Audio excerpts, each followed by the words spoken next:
Olá pessoal, bom dia, graça e paz a todos. Que o Deus Todo-Poderoso, Criador dos céus e da terra, abençoe seu dia, sua vida. Amém? Então, queridos, eu quero falar sobre o porquê do adultério. Eu sou o irmão Fábio Pardinho, de Cascavel, no Paraná.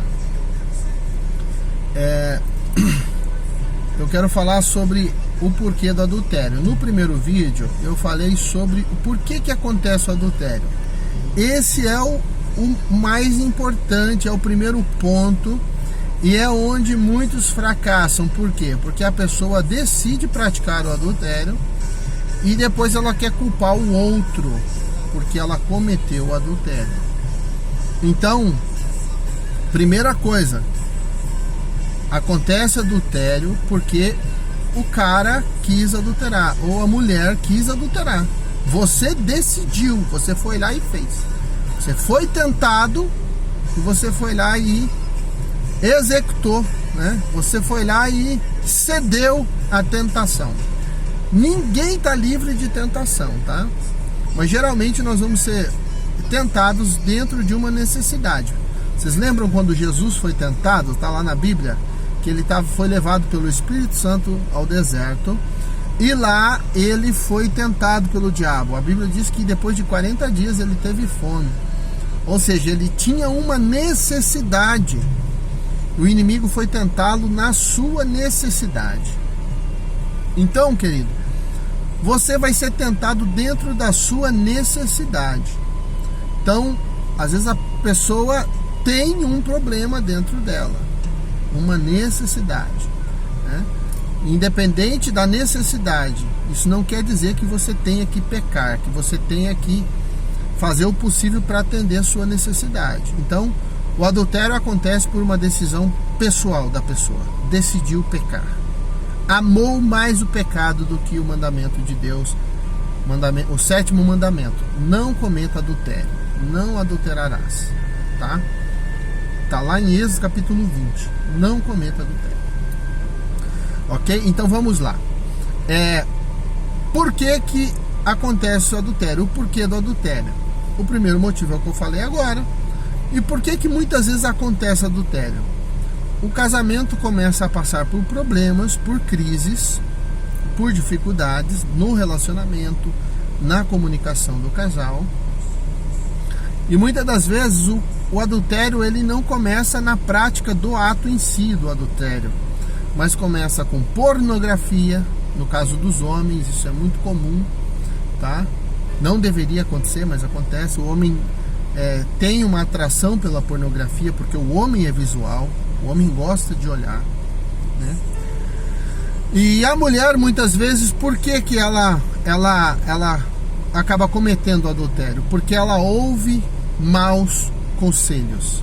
Às vezes ela vai se aconselhar com uma mulher toda feridenta, que teve uma experiência ruim com um casamento, uma pessoa que não tem o temor de Deus, e essa pessoa vai dizer para ela o seguinte: a filha anda, dá o troco, não aceita isso, vai lá e curta, você tem que, se permitir.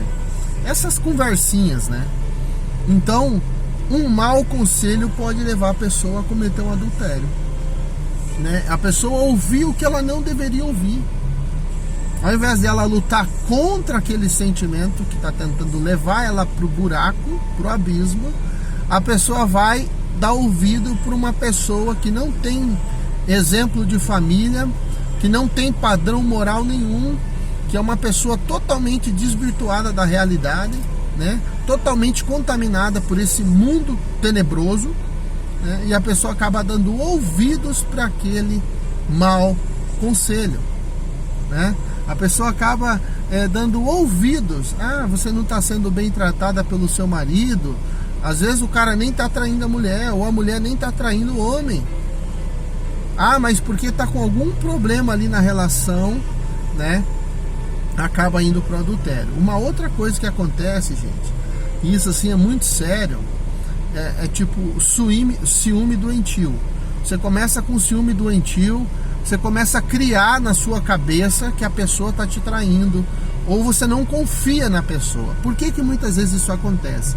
Por causa do histórico familiar. A pessoa às vezes veio de um histórico familiar onde ela viu a mãe trair o pai, ou o pai traiu a mãe.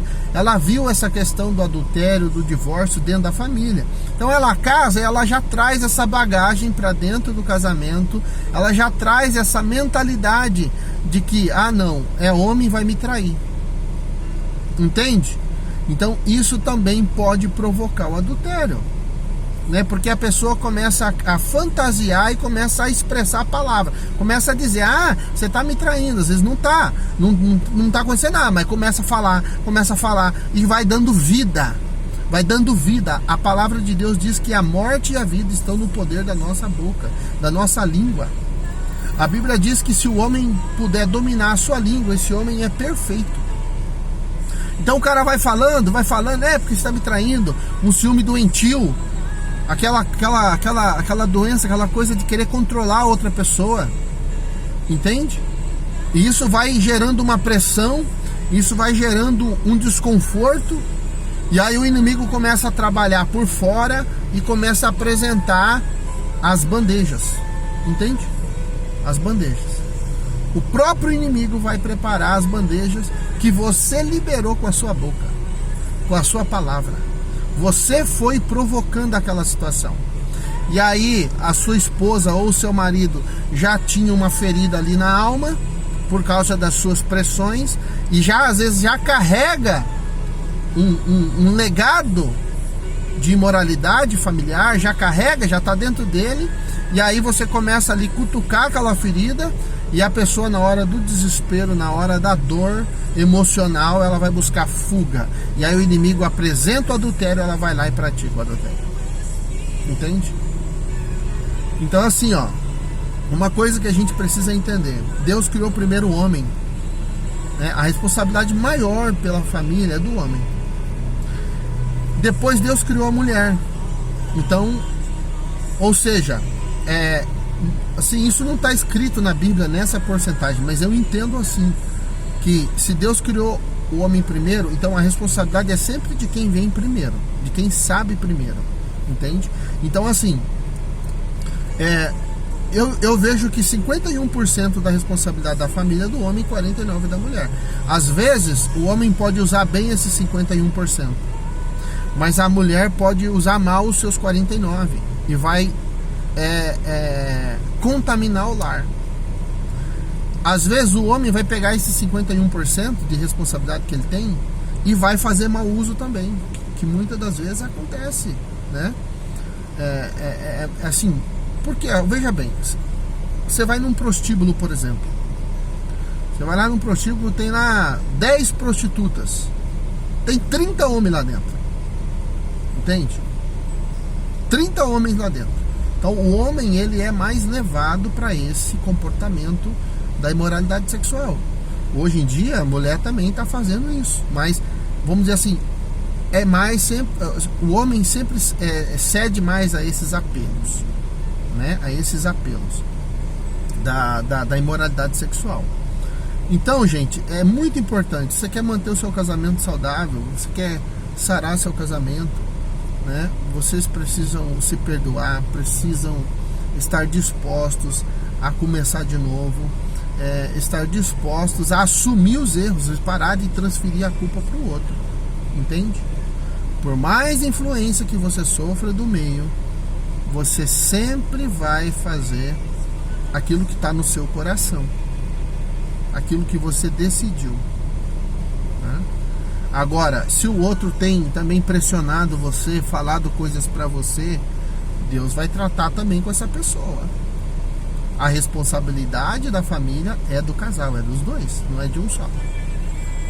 Eu vejo que o homem tem um pouco mais de peso, de responsabilidade pela liderança que Deus determinou ao homem, porém a mulher também tem o seu papel. A Bíblia diz que é melhor morar numa choupana, né, do que com uma mulher rixosa, né? Então assim, cara, às vezes a mulher fala demais e vai machucando o coração do homem.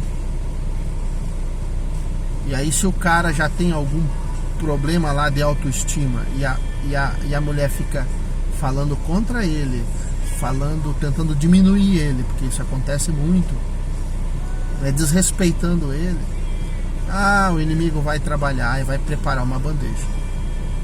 Entende? Agora quer dizer que o cara tem que cair? Não. Como eu falei, se o cara já tiver um problema, ele vai ceder. Agora, se ele for um cara resolvido, ele vai saber lidar com as críticas, com a insensatez da sua esposa. Ele vai saber lidar com isso, né? O difícil é a gente saber lidar, né? Mas se o cara for curado, o cara vai conseguir lidar com isso. E ele vai entender que fazer sexo não vai resolver o problema dele, né? Não vai resolver o problema da família, não vai trazer paz para ele, não vai trazer direção para a vida dele, né? Ok, pessoal? Então é isso aí. Mais uma palavra aí sobre o porquê do adultério, parte 2. Que Deus abençoe você, que Deus abençoe sua vida. Compartilhe, querido, compartilhe esse vídeo. Nós precisamos combater essa desgraça, esse câncer chamado adultério, a imoralidade sexual. Tá bom? Que Deus abençoe sua vida, te dê paz, te dê graça na sua família para você enfrentar as suas lutas. Jesus disse: aquele que quer vir após mim, negue-se a si mesmo, tome a sua cruz e me siga. Então muitas vezes dentro do casamento você tem que se negar a si mesmo, negar-se a si mesmo e tomar a cruz de Jesus, né?